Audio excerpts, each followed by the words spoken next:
សួស្តីបងប្អូនទាំងអស់គ្នានេះគឺជាសកម្មភាពតែខ្ញុំជិះម៉ូតូទៅឬផ្លែច្បក់បើកម៉ូតូបដាថតបដានេះបងអាចមើលទេសភាពបាននេះ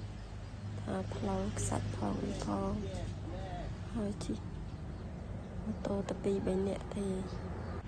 ផ្លូវនេះស្ងាត់ណាស់បងប្អូនយើងផ្លូវទៅស្រែទៅចំការ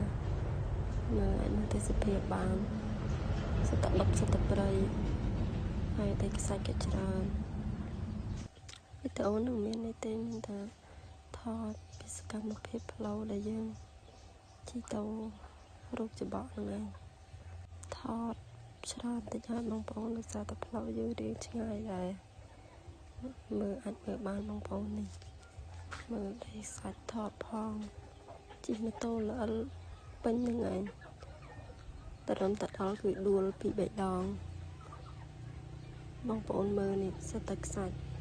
នេះឡងពងនេះពងដួលម៉ូតូ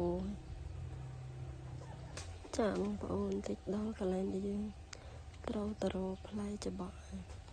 យើងជិះទៅមុខរហូតទៅនេះម្ដុំនេះសិតតែដីខ្សាច់ច្រើនដែរតែនេះល្អិលដួលមួយសាទៀតអញ្ចឹងទៅជិះម៉ូតូដួល2-3ដងខ្សាច់ច្រើនពេកផ្លូវរាងឆ្ងាយដែរបងប្អូនយើងជិះរហូតតិចទៀតទៅដល់កន្លែងយើងឆ្លងស្ពានហ្នឹងមានអូកន្លែងនេះក៏ស្ងាត់ដែរតែជិះយប់វិញមានជិះទៅខ្លាចខ្មោចចាឥឡូវក៏យើងដល់កន្លែងស្ពានដែរ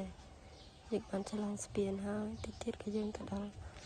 កន្លែងដែលយើងត្រូវទៅរើសផ្លែច្បក់វីដេអូនោះមានអីទេមានតែរើសផ្លែច្បក់ហ្នឹងឯងឥឡូវយើងបានមកដល់កន្លែងដែលយើងត្រូវរើសច្បក់ហើយនេះបងថ្លៃខ្ញុំកំពុងតែរើសដាក់ច្រកក្រុងនេះបងប្អូនយើងពុះមើលទៅវាមាននៅល្អទៅវាមានស្អីខ្លះអត់ខ្លះនេះនៅនេះក្មួយខ្ញុំនេះនឹងស្អីទេមកតាមនឹង